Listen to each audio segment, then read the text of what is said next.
Nanti jadi pelan-pelan tuh, satu pertemuan, satu poin. Nah poinnya akan saya jabarkan ya.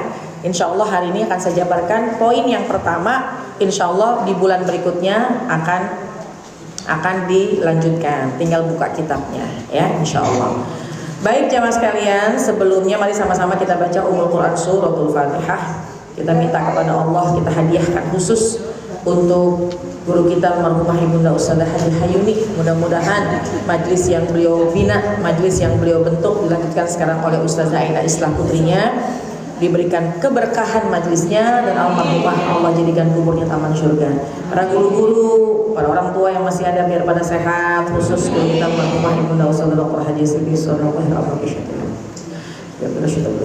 Wasallam. Dan juga semuanya jamaah ya, mudah-mudahan yang sehat tambah sehat, yang sudah pulang rahmatullah Allah limpahkan maghfirah, Allah jadikan kuburnya raudhah min riyadil jinan. Tilkan niyah la hadratin Nabi al-Fatihah. A'udzubillahi minasyaitonir rajim. Bismillahirrahmanirrahim. Alhamdulillahirabbil alamin arrahmanir rahim maliki yaumiddin. Iyyaka na'budu wa iyyaka nasta'in ihdinas siratal mustaqim siratal ladzina an'amta 'alaihim ghairil maghdubi 'alaihim amin. Rabbana ighfir lana wa liwalidayna amin. Baik jamaah sekalian, nanti siang Bu 12:30 Ibu nonton Trans TV ya Bu ya. TV One, maaf. Kalau pagi-pagi di Trans TV, tar siang saya di TV One jam 12:30 insya Allah. Jadi mohon maaf pagi-pagi nih baru baca Yasin, belum baca Da'wat. Saya udah minta duluan kan, dari sini saya mau ke daerah Bekasi juga. Dari Bekasi saya harus standby di sana setengah jam atau 1 jam, setengah jam lah sebelum syuting. Live-nya jam 12:30. Jadi ibu nanti habis sholat zuhur langsung setel TV-nya. Baik jamaah sekalian, saya ngelihat tanggal, ternyata ini di ujung bulan Zulhijjah. Nanti siang 12:30 di TV One Damai Indonesiaku. Temanya bagus, tentang bagaimana pola asuh orang tua kepada anak ya. Baik jamaah sekalian, sekarang ini ada kita di bulan Zulhijjah ujung. Besok hari Senin pergantian tahun ke tahun yang baru 1448 Hijriah. Besok ya. Jadi jamaah sekalian, niatin. Sini saya pegang aja. Soalnya biar gak ke distract. Oke, makasih. Jadi jamaah sekalian, besok malam adalah tahun baru. Ya. Tahun baru. Kalau sekira kita syiar tahun baru Masehi Desember ke Januari, nggak apa-apa, boleh. Mau bikin kumpul keluarga, tapi jangan lupa ketika pergantian tahun bulan Hijriah pun juga harus syiar. Biasanya ada yang bikin pawai obor. Ikut Bu? Ikut pawai obor. Dengkul masih aman? Aman ya? Seru syiar, makanya kita niatin yang namanya syiar Islam, ayo kita sebar ya, kalau memungkinkan. Kalau enggak, maka kita bisa muhasabah sendiri di rumah kita. Kita bisa berniat bermuhasabah, pokoknya tahun ini harus, tahun ke depan, tahun yang baru harus jadi tahun yang lebih baik daripada sebelumnya. Ya, yang rusak, yang rugi adalah tahun depan lebih buruk daripada sebelumnya. Nah, jadi naudzubillah wa iyadzubillah. Jadi apa yang sudah kita laksanakan lanjutkan. Kebaikan itu, apa keburukan yang kita laksanakan jangan dikerjain lagi. Kita niat, hakikatnya kita ini lagi nunggu waktu kapan malaikat Israel datang ke rumah menjemput kita. Lagi nunggu itu nih kita semua, jangan sampai kita lalai. Ya, mudah-mudahan tahun yang baru dijadikan semangat perubahan. Ya, harus ke depan lebih baik lagi. Yang tadinya mau ngajinya kendar-kendor gitu, ya, harus semangat lagi. Yang tadinya duhanya suka lewat gitu, nah besok laksanakan, jangan sampai tinggal.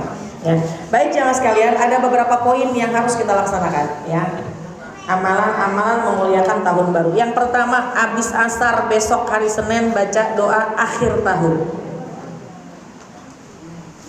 Besok Senin ya, doa akhir tahun banyak itu. Di buku-buku juga banyak. Buku-buku almarhumah juga ada. Kemudian sampai dengan jelang maghrib. Nah biasanya habis maghrib itu baca doa awal tahun. Tutup tahun dengan membaca doa, buka tahun juga dengan membaca doa. Ibu, doa Ibu.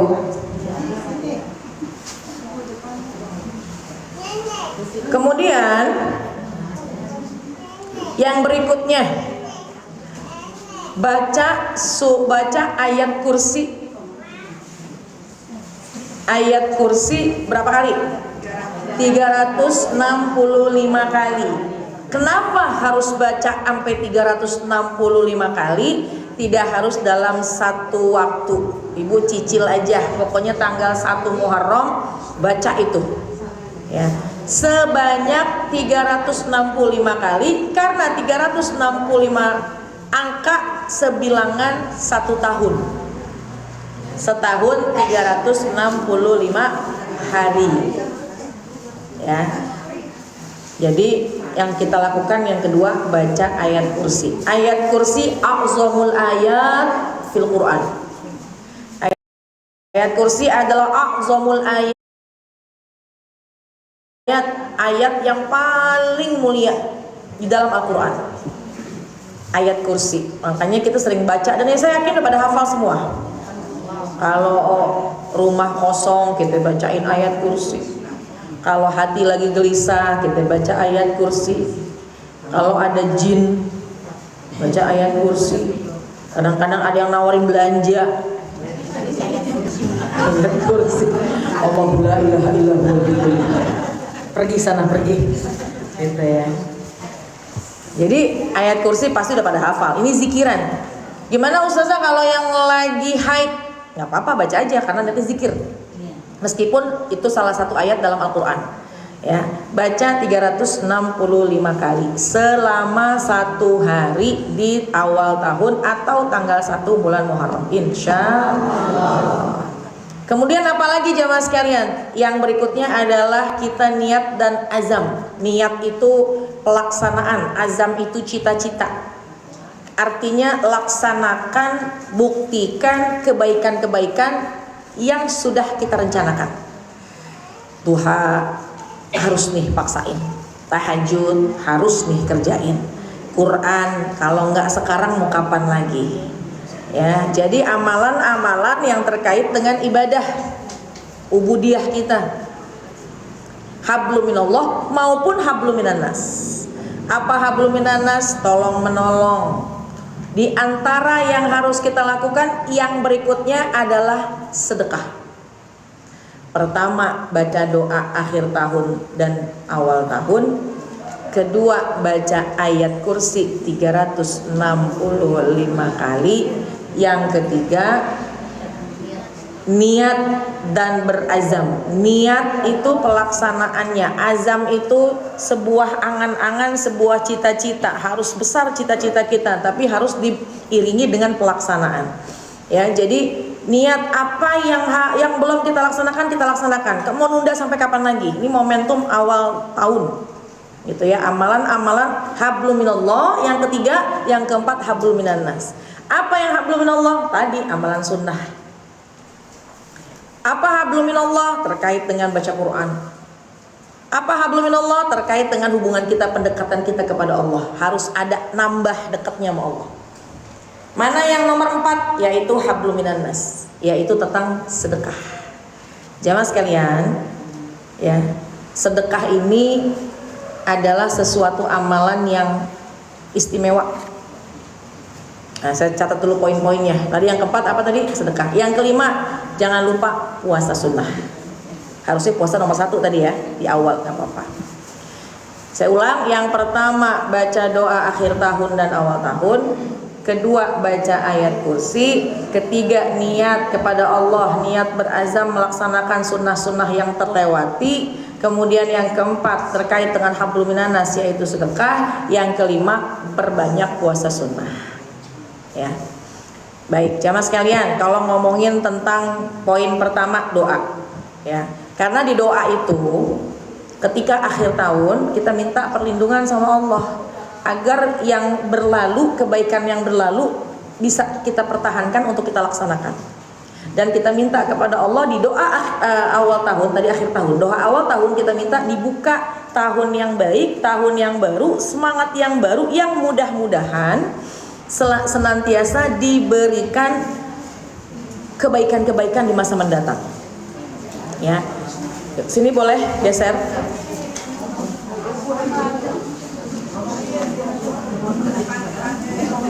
Silakan sebelah sini. Jangan di pintu, ntar dilamar urung.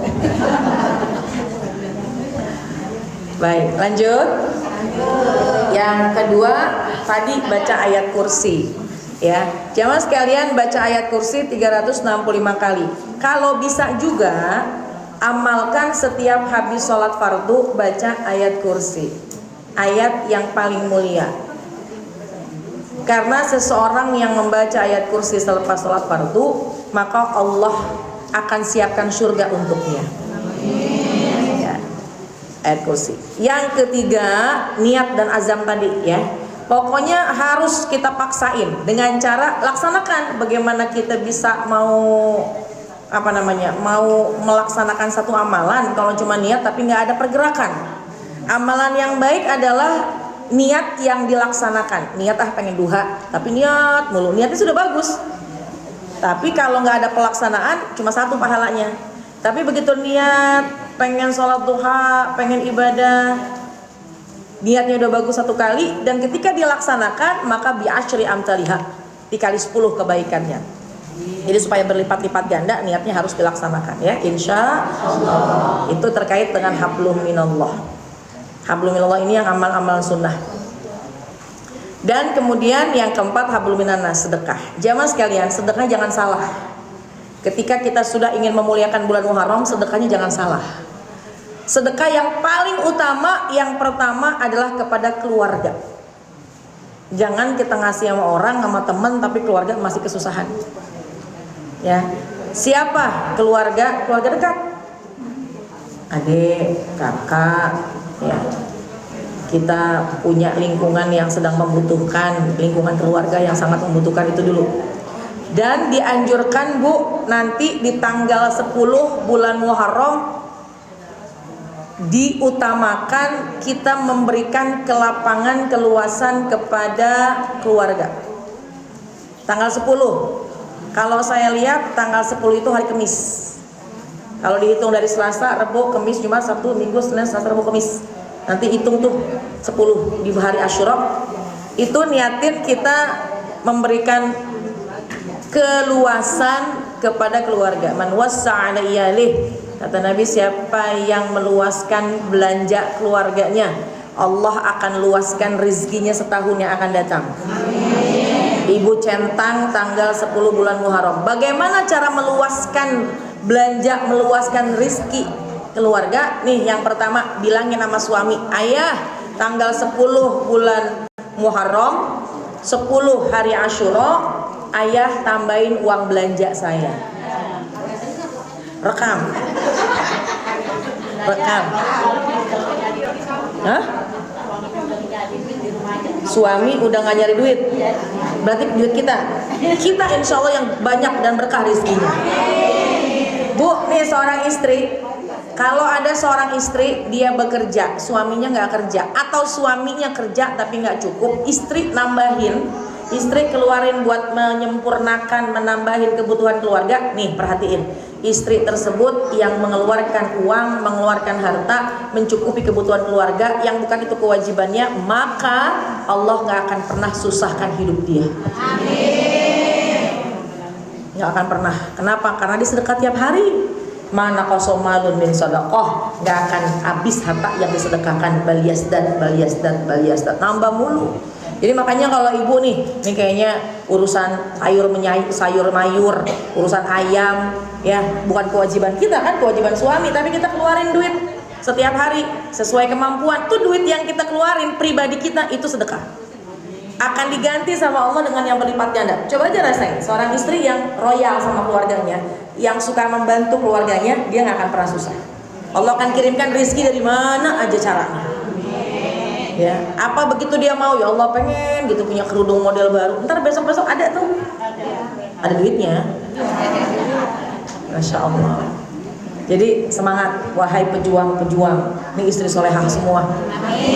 Insya Allah yang gak perhitungan sama lakinya. Insya Allah. Tapi kalau ada suami yang memang memberikan nafkah, alhamdulillah. Ya, rekam. Ada hadisnya. Siapa yang meluaskan, melapangkan belanja keluarganya di hari Asyura, Allah akan lapangkan rezekinya sampai setahun yang akan datang. Catat hari Asyura tanggal 9. Ingetin suami, ayah besok hari Asyura tambahin belanja saya. Bukan kemauan saya, kata Nabi, Allah akan banyakkan uangmu, Allah akan luaskan rezekimu ayah. Gitu. Insya Allah. Uangnya udah sampai ke kita apain? Terserah. Tapi kita belanjain lagi. Ya, hari itu masaknya berbeda dengan hari-hari biasa. Kalau biasanya ibu masak 5 macam sehari. Kebanyakan?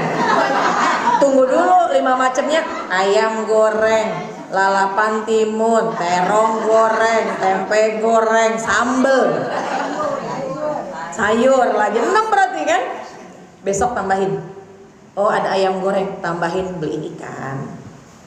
Oh ustazah kalau gitu boleh nggak tambahinnya lalapannya? Biasanya lalapannya timun, lalapannya lenca. Besok tambahin deh tuh sama daun selada. Jangan lalapan yang ditambahin, tambahin dagingnya, tambahin sayurnya yang rada lain gitu, berbeda. Sayurnya soke, jangan asem mulu. Boleh nggak asam? Boleh. Paling enak bu sayur asam pakai ikan asin, makanan favorit saya itu. Tapi berbeda besok bikin sop. Ya, kebetulan nih daging kurban masih ada. Jangan pakai yang itu. Hah? Beli. Udah ada bikin sop, pakein ayam goreng, pakein rendang. Pokoknya berbeda. Dengan niat apa? Melapangkan rezeki keluarga di hari itu. Saya dulu punya ayah. Ayah saya itu kalau di hari Asyura selalu ngasih uang kepada anak, kepada cucu. Nah, ibu nih kalau punya anak tambahin jajan anak-anaknya. Biasa ngasih jajan 2.000, kasih dah tuh 2.500. Kata anaknya, "Ma, pelit amat, Pak. Cuma nambahin 500 perak, dapat apaan zaman sekarang?" 5.000. 10.000, 20.000. Niat apa? Niat tabarrukan dengan hari Asyura. Niat menjalankan tafaulan apa yang diperintah sama Nabi, meluaskan belanja keluarga. Insya Allah. Ya, ibu punya anak, tambahin jajan mereka. Ada cucu, ada 10, kasih jajan. Nih hari ini belanja deh ke supermarket, tambahin. Ya. Ada yang kerja di rumah, kasih bonus. Siapa lagi keluarga yang sekira-kira kita mau kasih? Nah, utamakan keluarga. Di hari Asyura Allah akan lapangkan rezeki kita setahun berikutnya. Amin ya rabbal alamin. Jadi sedekah jangan salah. Silakan bersedekah yang banyak, tapi dahulukan keluarga atau kerabat. Itu yang keempat. Ya, yang kelima, puasa. Puasa menjadi amalan yang utama sebenarnya. Karena baginda Rasul itu ketika masuk bulan Muharram, maka Nabi SAW meningkatkan puasa sunnahnya. Ya, kalau bisa sebelah sini boleh ibu, boleh maju. Jangan depan pintu, takut dilamar ulung. Iya, makanya ya. Sini boleh, sini kosong. Gak apa-apa. Sini bu, gak apa-apa bu. Nah, jadi polisi kayaknya bisa selonjor deh. Aman. Lanjut. Puasa, kalau bisa puasa 10 hari pertama di bulan Muharram. Dari mulai hari Selasa, Rabu, Kamis, Jumat, Sabtu, Minggu, Senin.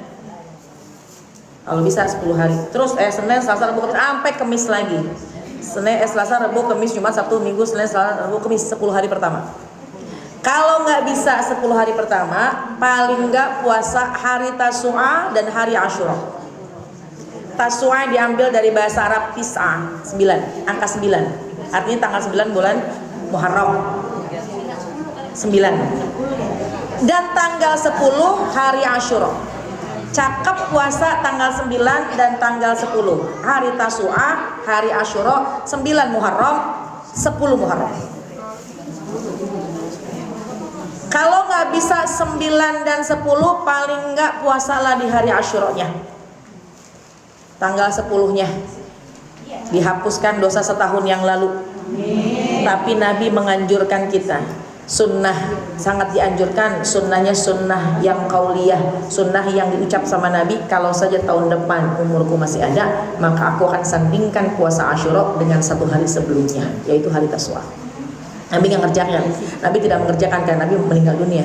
Tapi pesan buat kita, kalau kita besok ketemu hari Asyura, puasa di hari Asyura tanggal 10, jangan lupa puasa juga di hari Tasu'a tanggal 9. Untuk apa? Membedakan kita umat Nabi Muhammad SAW dengan umatnya Nabiullah Musa alaihi salam. Kenapa? Karena di hari Asyura 10 bulan Muharram, Nabiullah Musa alaihissalam selamat dari kejaran Fir'aun. Ya, umatnya berpuasa. Bedanya kita umat Nabi Muhammad, ya, tentu kita tambahkan dengan hari puasa di hari Tasu'a. Insya Allah. Bisa 10, alhamdulillah. Nggak bisa, Tasu'a dan Asyura.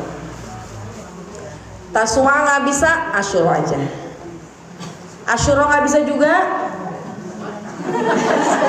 nggak apa-apa, sunnah. Tapi sebisa mungkin kita laksanakan, insya Allah. Jamaah sekalian, beberapa orang memahami bulan Muharram bulan lebarannya anak yatim, betul ya? Bulan lebarannya anak yatim. Maka ada yang ngebarengin hari Asyura. Nah tadi kan berbagi tuh. Ada yang ngebarengin ke rezeki buat keluarga, boleh. Ada yang ngasih buat anak yatim, boleh. Nggak perlu dibarengin di tanggal 10-nya, nggak apa-apa. Pokoknya ambil momentum Muharram, kita bisa berbagi kepada keluarga dan kepada anak yatim. Ya. Cuma harus diperhatikan Bu, yang namanya anak yatim ini disantuni bukan cuma bulan Muharram doang. Emang ada sih lebaran anak yatim istilahnya, hari rayanya anak yatim. Tapi maaf, jangan cuma bulan Muharram doang kita sibuk memberikan santunan kepada mereka. Lah, mereka kan hidup sepanjang tahun. Setelah bulan Muharram ada bulan Safar, ada bulan Rabiul Awal. Ini Maulid lagi Bu ya. Rabiul Awal, Rabiul Akhir terus. Jadi kita niatin kalau memungkinkan bulan Muharram kita santuni anak yatim, dan di bulan-bulan lainnya pun juga kita senang bersedekah menyantuni mereka. Insya Allah ya. Nah, jadi betapa banyak kemuliaan, banyak hal yang bisa kita laksanakan di bulan Muharram besok. Baik, ada pertanyaan tentang Muharram sebelum kita masuk ke pembahasan kitab? Nggak ada? Wajah-wajahnya kayaknya udah pada ahli ilmu semua. Ilmunya di luar kepala insya Allah. Hah? Di luar kepala, ilmunya di luar kepala. Ini kepala di sini, ilmunya di mana tahu. Khair insya Allah. Baik jamaah sekalian, kita lanjutkan kitab bab yang pertama. Ya. Insya Allah bulan depan baru saya bawa kitabnya ya. Jadi jamaah sekalian, pembahasan kita itu adalah kitab akhlak. Akhlak kepada Allah ini ada 10 poin. Dan berikutnya akhlak kepada sesama manusia itu ada 20 poin. 22 poin. Dan kemudian akhlak kepada diri kita sendiri itu ada 11 poin. Nanti insya Allah setiap pertemuan akan saya bahas 1 poin penjelasan. Bulan berikutnya 1 poin penjelasan, pelan-pelan tapi mantap ya, insya Allah. Baik, akhlak yang pertama, akhlak kepada Allah. Ada 10, tapi saya bahas yang nomor 1 dulu. Yang pertama, ya, khuluqu nama Allah, akhlak kepada Allah. Yang pertama adalah nuraqibullah fi jami'il ahwal. Artinya kita selalu diawasin sama Allah. Ini akhlak kita sama Allah. Kita merasa diawasi sama Allah. Muraqabah. Bolehlah. Yang pertama muraqabah. Merasa diawasi sama Allah. Ya. Merasa diawasi oleh setiap keadaan. Jadi kita ini selalu merasa diawasi. Dan di poin yang pertama, Nah, kita nggak ngomongin muraqabah dulu kalau gitu ya, supaya cukup waktunya. Baik, muraqabah. Jamaah sekalian, ini akhlak pertama kita sama Allah, merasa diawasi. Muraqabah, selalu dipantau. Orang kalau dipantau pasti dia akan merasa diawasi, kan gitu ya. Ada orang kerja di rumah kita, Bu, ada CCTV, udah pasti kerjaannya bagus tuh. Tapi nggak semua, ada juga orang yang rajin, nggak diawasin juga tetap aja gitu. Tapi kebiasaan kalau karena diliatin jadinya gesit, karena diliatin jadinya rajin, kalau kagak diliatin jadi melempem, ada yang begitu. Tapi kalau kita nih, karena Allah selalu ada, Al-Hayyul Qayyum, selalu mengawasi kita, nggak pernah tersilap sedikit pun, maka kita selalu merasa diawasi sama Allah, selalu merasa Allah itu memantau kita, ya, baik perbuatan maupun ucapan. Dalam Al-Quran surat Al-Isra ayat 36, nah itu menjadi penguat buat kita. Kata Allah gini, innas sam'a wal basara wal fuada kullu ulaika kana mas'ula. Surat Al-Isra ayat 36. Terintip ya Bu ya. Innas sam'a, sesungguhnya pendengaran kita nih, wal basara, penglihatan, wal fuada, hati, fuad. Ibu ada suami namanya Fuad? Ada ya? Fuadi. Ya. Kullu ulaika, semuanya itu nanti karena mas'ula, akan diminta pertanggungjawabannya. Telinga dengar apa, mata mandang apa, lisan mengucap apa, hati berkata apa, semua akan ada pertanggungjawabannya. Itu bisa menjadi motivasi pertama kita bahwa segala sesuatu pasti akan diminta pertanggungjawabannya. Ya. Takarannya gini Bu, kalau kita melakukan sesuatu, kita malu dilihat sama orang, tandanya kita lagi melakukan dosa. Kalau kita melakukan sesuatu, orang lain tahu nggak ada masalah, nggak apa-apa, berarti kita tidak melakukan sebuah kesalahan. Itu ngukurnya gampang. Saya mau tanya, kira-kira ada orang jahat, apa ya? Mencuri, korupsi. Kalau ketahuan sama orang, kira-kira dia malu nggak? Ada nggak orang yang mencuri, korupsi terang-terangan? Orang korupsi, mencuri, pasti dia bersembunyi. Kalau diketahui sama orang, tiba-tiba ada orang yang melihat, dia lari. Nah itu kan sesuatu dosa. Jadi ngukurnya adalah ketika sesuatu yang kita kerjakan takut ketahuan sama orang, itu tanda-tanda kita sedang bermaksiat. Karena kalau mau masukin CCTV Allah selalu memandang kita, melihat kita, bisa juga. Cuma kadang-kadang nih udah dalam takaran iman yang tinggi.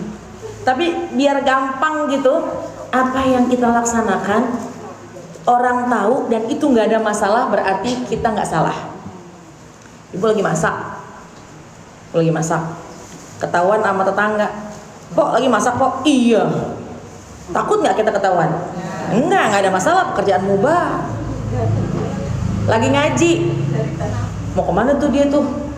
Mau ngaji, ketahuan kita mau ke majelis taklim, ketahuan sama temen, masalah nggak? Misalnya ada seseorang menuju ke tempat maksiat, ke tempat yang penuh dengan apa sih, tempat gelap tuh, dunia gemerlap malam. Ya, wah, emak tahu bar. Pokoknya dunia yang gelap gitu. Ada orang yang ketika, jangan sampai dia tahu nih, saya malu kalau dia tahu, maka itu ada sebuah kesalahan. Meskipun kadang-kadang jamaah sekalian, ada orang yang mohon maaf tertutup hatinya, ya, khatamallahu ala qulubihim, udah ditutup hatinya, dia mau maksiat kek, mau kebaikan kek, bahkan dia gampang dan menampakkan kemaksiatan. Ada juga yang begitu, naudzubillah wa iyadzubillah. Nah jadi sekarang jamaah sekalian, hati-hati ketika kemaksiatan nampak, kita juga harus menampakkan kebaikan. Berapa banyak sekarang di media sosial tuh, mohon maaf, yang namanya menampakkan kemaksiatan. Kita harus menampakkan kebaikan. Kita harus menyampaikan syiar Islam kita. Ya. Nah, jadi gitu. Yang namanya merasa diawasi, maka itu menjadi benteng kita dari melakukan kemaksiatan.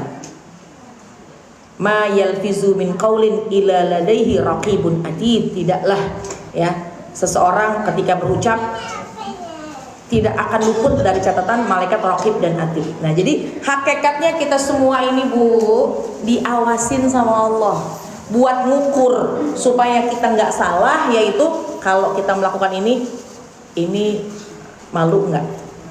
Ini kalau orang lain tahu kita malu nggak? Kalau kita melakukan ini kira-kira Allah ridho nggak? Ada rem, sehingga dengan demikian akan menambah ketakwaan kita kepada Allah Subhanahu wa ta'ala. Bu, jadi yang pertama akhlak kita kepada Allah muraqabatullah, atau kita merasa muraqabah, kita merasa diawasi sama Allah kapanpun dan dimanapun, sirran au alaniyah, mau lagi rame-rame ataupun terang-terangan, lagi rame-rame ataupun tersembunyi ya. Ibu bisa bedain kalau sholat lagi rame-rame pakaiannya apa, bacaannya apa, gerakannya gimana. Lalu bagaimana ketika lagi sendirian, pakaiannya apa, bacaannya gimana, gerakannya bagaimana. Kalau yang terang-terangan dengan yang sembunyi-sembunyi, yang terang-terangan rame-rame dengan ibu sendiri sama, maknanya ibu punya sifat adil, ibu tidak punya sifat munafik. Tapi kadang-kadang begitu banyak orang, sholatnya khusyuk, Allah, bacaannya panjang, mu'minahnya panjang, mukenaknya cakep, sujudnya lama, doanya panjang, sampai orang bilang ya Allah ibadahnya luar biasa itu. Tapi begitu lagi sendiri di rumah, mukenanya ala kadarnya. Kenapa? Kalau yang tadi kan dilihat jadi cakapan dikit. Kalau di rumah ya udah yang ada aja. Nah, itu dari pakaian yang udah berbeda aja, itu sudah menjadi sebuah perubahan niat hati kita. Dasternya nggak apa-apa, emang daster kagak bisa lepas sih bawa daster. Ya. Pakaian mukenanya, Bu. Kalau daster saya nggak bisa menghilangkan ibu dari daster, karena wajah-wajah berdaster semua ini kayaknya. Ya, bukan dasternya, pakaiannya. Artinya pakaian mukena, pakaian sholat kita kan mukena. Pakaian kita kan sholat mukena. Artinya mukena yang kita pakai. Contoh kalau laki-laki, kalau di luar pakai pakaian takwa, pakaian koko, bagaimana ketika di rumah? Oh, di luar pakai koko, di luar pakai sarung, pakai peci. Begitu di rumah kaos doang. Itu yang harus dirubah. Merasa apa? Merasa diawasi. Dimanapun kita merasa diawasi sama Allah, bukan merasa diawasi sama manusia. Biasanya yang begitu mohon maaf ngerasa diawasinya sama manusia. Malu sholat dilihat pakai kaos, malu sholatnya pakai celana, tapi akhirnya pakai koko, pakai sarung, memantaskan diri, cakep, bagus. Tapi begitu di rumah lakukan hal yang sama, karena hakikatnya bukan kita minta pengawasan manusia, kita diawasi terus sama Allah. Mau di luar, mau di dalam, rame-rame sendiri, Allah selalu melihat kita. Cuma memang kadang-kadang kan mantesin, kayak ibu nih sekarang kesini, namanya mantesin.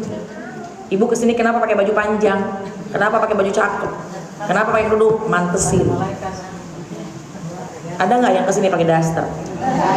Kagak mantesin namanya itu. Tapi begitu di rumah kita pakai daster. Tapi pertanyaan saya, apakah ketika di rumah yes pakai daster, tapi ketika ada tamu datang kita buka aurat? Enggak, kita menutup juga. Kenapa? Karena syariat. Cuma memantaskan diri di hadapan Allah. Bagaimanapun keadaannya tetap harus memberikan yang terbaik. Nah, itu diantaranya pertama pakaian. Kita sama-sama koreksi buat kita, buat saya juga. Ketika di luar mukena kita mukena yang cakep, begitu di rumah udah robek, udah kuning, udah hitam, coklat. Nah itu. Padahal itu pakaian kita sama Allah. Namanya sholat di mana sih sama. Cuma bedanya kalau di luar cakep, begitu di rumah apa adanya, berarti kita pengen dipuji sama manusia. Padahal sholat adalah untuk Allah. Itu satu, pakaian. Yang kedua, gerakan. Kalau di luar ya Allah, tumakninahnya cakep, gerakannya lama, sholatnya lama, doanya panjang. Tapi ketika di rumah lagi sendirian, Assalamualaikum warahmatullahi wabarakatuh, amin, jalan.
Kita merasa dipantau sama Allah. Maka ketika merasa dipantau, insya Allah ucapan kita ucapan yang baik, sikap kita sikap yang baik, hati kita hati yang baik, ibadah kita pun ibadah yang baik dimanapun dan kapanpun.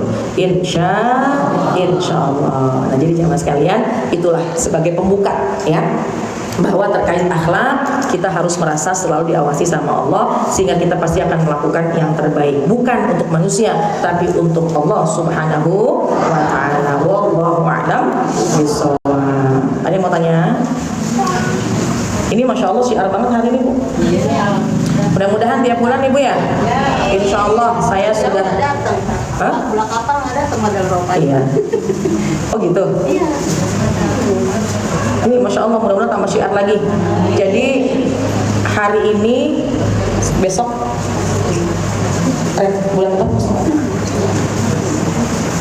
Coba tolong lihat. Insya Allah Bu, pokoknya datang Ibu ya. Bulan depan, pokoknya setiap sehari Ahad kedua catat ke sini, ya.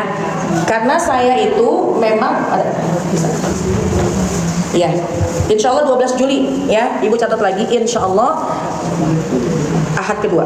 Nanti saya bawa kitabnya. Nanti kita akan juga ada tanya jawab. Mulainya lebih pagi. Hah? Oh ya, mulainya di sini jam berapa baca Yasin tadi? Setengah 8 udah baca Yasin, Bu. Jadi Ibu setengah 8 udah baca Yasin, mundurin 2 jam. Karena Ibu biasanya pakai alis setengah jam.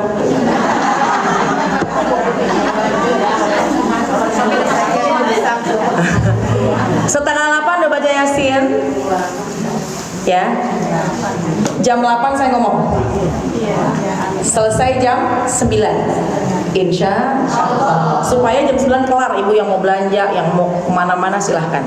Gitu ya. Mau jalan-jalan hari Ahad boleh sama keluarga silahkan. Jadi niatin insya Allah bulan depan jam setengah 8 udah sampai sini. Jam 8 saya udah nyampe. Mudah-mudahan jam 9 lewat dikit udah bisa kita tuntaskan pengajian kita. Insya Allah tanggal 12 insya Allah saya hadir di sini. Ya, baik jamaah sekalian, ini sebagai pembuka bahwa begitu banyak amalan-amalan yang bisa kita laksanakan di bulan Muharram. Tadi ada berapa? 5. Yang pertama baca doa awal akhir tahun, doa awal tahun. Yang kedua